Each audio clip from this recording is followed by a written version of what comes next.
ডাক্তারবাবুকে বললাম যে ডাক্তারবাবু আমার মেয়েকে মেরে ফেলে দিয়ে গা, আপনি দেখতে আসলেন, তার আগে একবারও আসলেন না, আপনার এত ডাকতে গেলাম। যদি ডাক্তার যদি এরকম চিকিৎসা যদি না করে, আজ আমার ঘরে হলো কাল আপনার ঘরেও হতে পারে। করতে রোগীটি মারা যায় তখন ডাক্তার কোথায় ছিল? আজকে সাধারণ মানুষের এই জীবন নিয়ে প্রাণ নিয়ে ছেলে খেলা হচ্ছে, ছিনমিনি হচ্ছে। পরে যখন ছটফট হচ্ছিল অনেকবার ডাকতে গেছে, কেউ আসেনি না, ডাক্তারবাবু ভিতরে ছিল তাও আসেনি, আবার সিস্টারগুলোও আসেনি। লালগোলার কৃষ্ণপুর গ্রামীণ হাসপাতালে আবারও চিকিৎসা গাফিলতিতে মৃত্যু হলো এক গৃহবধূর। চিকিৎসা গাফিলতির অভিযোগকে কেন্দ্র করে চরম উত্তেজনা ছড়ালো হাসপাতাল চত্বরে। মৃত গৃহবধূর নাম মেনকা হালদার, তিনি স্থানীয় বাহাদুরপুর এলাকার বাসিন্দা। এই ঘটনাকে কেন্দ্র করে শুক্রবার হাসপাতাল চত্বরে ব্যাপক বিক্ষোভে ফেটে পড়েন মৃতের পরিজন ও স্থানীয় বাসিন্দারা। পারিবারিক সূত্রে জানা যায়, গতকাল পেটে ব্যথা নিয়ে কৃষ্ণপুর গ্রামীণ হাসপাতালে ভর্তি হন মেনকা হালদার। পরিবারের সদস্যদের অভিযোগ, হাসপাতালে ভর্তির পর রোগীর শারীরিক অবস্থা অবনতি হতে থাকলে তারা কর্তব্যরত চিকিৎসককে বারবার ডাকা সত্ত্বেও চিকিৎসকের কোনো সাড়া মেলেনি। দীর্ঘক্ষণ কোনো চিকিৎসা না পেয়ে শেষ পর্যন্ত ছটপট করতে করতে মৃত্যুর কোলে ঢলে পড়েন ওই গৃহবধূ। পরিবারের পক্ষ থেকে লিখিত অভিযোগ দেওয়া হয়েছে ব্লক স্বাস্থ্যের আধিকারিককে। খবর চাওয়ার হতে ঘটনাস্থলে ছুটে আসেন মুর্শিদাবাদ যুব কংগ্রেসের সভাপতি তহিদুর রহমান সুমন। তিনি মৃত পরিবারের সঙ্গে দেখা করেন এবং হাসপাতাল কর্তৃপক্ষের ভূমিকা নিয়ে তীব্র ক্ষোভ প্রকাশ করেন। পরে ব্লক স্বাস্থ্য অধিকারিকের সঙ্গে দেখা করে ঘটনার উপযুক্ত তদন্ত করে দোষী চিকিৎসকদের শাস্তির দাবি জানান। দেখলেন কখন ভর্তি করেছিলেন? আর ভর্তি করেছে আমার বিয়ামরা ভর্তি করেছে 2টোর সময়, আমরা 3:30 সময় এসেছি। 3:30 থেকে এসে আমার মার দেখছি বমি করছে, পেটের ব্যথা। আমার মার বমি পরিষ্কার করলাম, দিদিমণিরা আসলো, দেখলো না, দিদিমণিরা চলে গেল। গা হাত পা জ্বলে যাচ্ছে, আমার মার খালি গা হাত পা জ্বলে যাচ্ছে। সন্ধ্যাবেলাতে ডাক্তারবাবুকে ডাকতে গেলাম, ডাক্তারবাবু আসলো না। আবার দৌড়ে গেলাম ডাক্তারবাবুকে ডাকতে, ডাক্তারবাবু গেল না। এত ঘ্যাম ডাক্তারের, গেল না। আমার বিয়ান 2বার গেল, আমি 2বার গেলাম তাড়াতাড়ি ডাকতে। আমার মেয়ে আনছান করছে, বেডে থেকে পড়ে গেল। সবাই মিলে ধরি বেডের নিচে শোয়ালাম আমার মেয়েকে। আমার মেয়ের যখন জান চলে গেল, তখন ডক্টর যেই আমার মেয়ের বুকে কল লাগা দেখছে। তখন কি আর কল লাগালে আমার মেয়েকে তখন থাকে? হ্যাঁ, ডাক্তারবাবুকে বললাম যে ডাক্তারবাবু আমার মেয়েকে মেরে ফেলে দিয়ে গা, আপনি দেখতে আসলেন, তার আগে একবারও আসলেন না, আপনার এত ডাকতে গেলাম। ডাক্তারবাবু গেলই না আমার মেয়েকে দেখতে। তাও তো আমি মনকে বুঝ দিতে পারতাম যে না, ডাক্তারবাবু এসে আমার মেয়েকে দেখেছে। আমার মেয়েকে একবারও দেখলো না, ট্রিটমেন্টই করেনি না, আমার মেয়েকে দেখেইনি। অপহিল্লাতে মারলো ডাক্তারে, অপহিল্লাতে মারলো আমার মেয়েকে, ডাক্তারে দেখেইনি। আবার এবং আমার ছেলে এসে শুধু বললো যে ডাক্তারবাবু ওই নাচ দিকে যে দিদি আমার দিদিকে ট্রান্সফার করে দেন, আমরা বহরমপুর চলে যাব। আমাদের ওখানে সব সময় ডাক্তার, আমরা ডাক্তার দেখাবো, তোমরা ট্রান্সফার করে দাও। তাও দিদিরা দেয়নি, ডাক্তার আসুক তারপরে। কি সমস্যা হয়েছিল?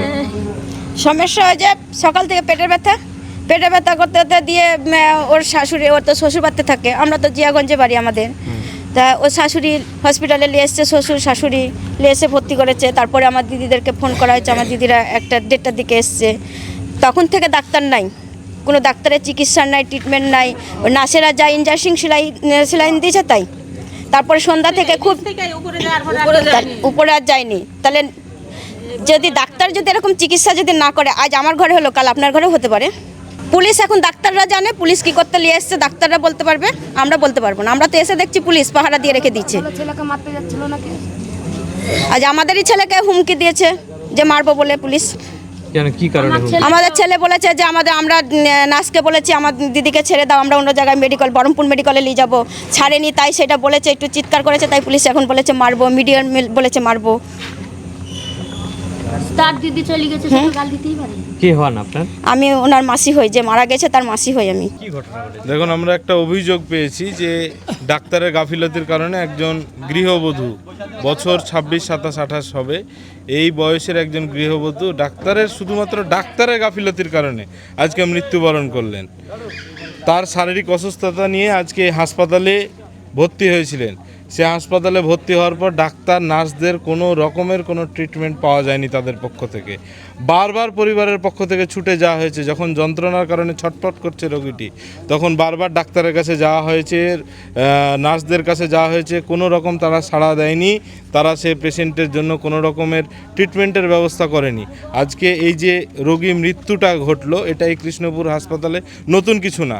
আমাদের কাছে প্রশ্ন একটাই, যে ওই সময়ে যে সময়টা রোগীটি যন্ত্রণায় ছটফট করছে, তখন তো একটা নির্দিষ্ট টাইমে সেই সময়ে তো একটা ডাক্তার ডিউটি আওয়ার্সে থাকবেন, তো সেই ডিউটিরত ডাক্তার কোথায় গেছিলেন? আমাদের কাছে এটা প্রশ্ন। আমরা জিজ্ঞেস করলাম বিএমআই সাহেবকে, এসে আমরা প্রথমে আমরা সেই ডাক্তারের খোঁজ করেছি যে ওই যে মুহূর্তে রোগীটি মারা যায় তখন ডাক্তার কোথায় ছিল। আজকে সাধারণ মানুষের এই জীবন নিয়ে প্রাণ নিয়ে ছেলেখেলা হচ্ছে, ছিনমিনি হচ্ছে। বারবার আপনারা দেখেছেন যে কৃষ্ণপুর হাসপাতালে শুধুমাত্র ডাক্তারিদের এবং এই যে অ্যাডমিনিস্ট্রেশন আছে তাদের অব্যবস্থার কারণে বহু রোগী মৃত্যুবরণ করছে। বাচ্চাটা তার ভাই শুনলেন যে যখন ট্রিটমেন্ট করতে আসে তখন বারবার তারা বলেছিল যে যাতে রেফার করা হয়, সে রেফারটা পর্যন্ত করা হয়নি। পাশাপাশি আমরা দেখলাম যে এই রকমভাবে অনেক রোগী, তাদের আত্মীয় পরিজনদের সঙ্গে কথা বললাম, তাদের একটাই কথা যে পেশেন্ট ভর্তি করেছি সকাল সন্ধ্যা 6টার সময়, ডাক্তার আসছে রাত্রি 12:30টার সময়। এই অবস্থার দায়টা কে নেবে? এই যে মৃত্যুর মিছিল আপনারা দেখছেন, এই যে মৃত্যুবরণ করলো একটা, তার দুটো বাচ্চা আছে, সেই বাচ্চার দায়িত্ব কে নেবে? আজকে মানুষকে এভাবে যে মানে আমি তো বলবো যে এটা খুন হচ্ছে সরকারি জায়গা থেকে। হ্যাঁ, রোগীর সঙ্গে কথা বলে আমরা তো অসঙ্গতি পেয়েছি। আমরা বিগত দিনে বারবার এই কৃষ্ণপুর হাসপাতালের যে কোনো অব্যবস্থার বিরুদ্ধে আমরা সোচ্চার হয়েছি, কিন্তু সেই সুরাহা এখন পর্যন্ত হয়নি। আমাদের নতুন যে সরকার এসছে, আমরা তাদের কাছে দাবি রাখবো এই কৃষ্ণপুর হাসপাতালে যে রোগী মৃত্যু হচ্ছে কেন, তার জন্য একটা তদন্ত করা হোক এবং তদন্ত কমিটি গঠন করা হোক। স্বাস্থ্য দপ্তরের যে ঊর্ধ্বতন কর্তৃপক্ষ আছে তাদেরকে আমরা বলবো যে ডিউটিরত ডাক্তার কোথায় ছিলেন যখন পেশেন্টটি তার জীবন নিয়ে মৃত্যুর সঙ্গে লড়াই করছিলেন, তখন ডাক্তার কোথায় ছিলেন, এর ব্যবস্থা হওয়া দরকার আমি মনে করি। কীভাবে ঘটলো? ডাক্তার আসেইনি রুগীর কাছে, ইমার্জেন্সিতে যা দেখেছে তাই, তাছাড়া রুগীর কাছে আসেনি। রুগীকে রুগীর পেশেন্ট ডাকতে গিয়েছে ডাক্তারকে, ডাক্তার আসেনি, ডাক্তারকে খুঁজেই পাওয়া যায়নি কোথায় আছে। মরার পরে তখন ডাক্তার এসছে।